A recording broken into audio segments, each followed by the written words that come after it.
Zoom optisch und ein digitales Zoom bis 60-faches Digitalbereich. Für mich nochmal die Sache, und zwar so, ich möchte euch nochmal meine kleine Sony 60 vorstellen, mit der ich sehr gute Aufnahmen mache. Hier ist sie. Makroaufnahmen und so alles. Die hat ein 30-faches Zoom optisch und ein digitales Zoom bis 60-faches Digitalbereich. Macht damit immer hier diese schönen Aufnahmen. Man sieht ja da praktisch auf dem Geländer ein Glashäuschen stehen, so ein Röhrchen, da sitzt dann der Eichelhäher drauf und Grünlinge und die Spatzen fressen, also ist ganz toll. Mit dieser kleinen Kamera mache ich ganz tolle Aufnahmen. So, und hier habe ich eine Fernbedienung, damit kann ich filmen und fotografieren. Alles über dieser Fernbedienung. So.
Jetzt ist er eingeschlafen.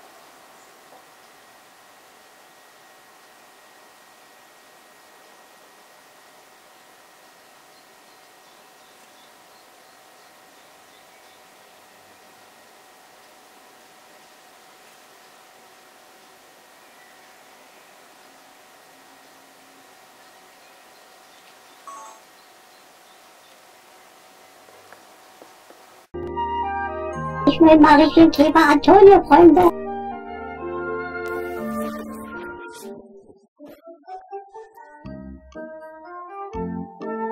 Ich will mal richtig Kleber Antonio, Freunde. Ach, da kommt er schon wieder. Furchtbar. Hallo. Nicht mal einen Garten hat man seine Ruhe.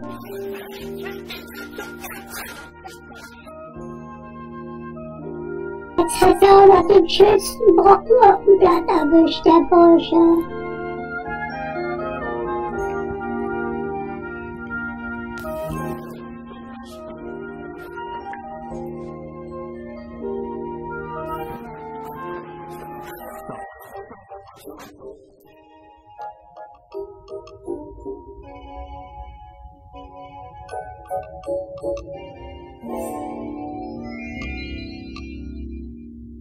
Dann haut bloß Wespi ab. Furchtbar. Ich möchte auch mal an den großen Brocken rein.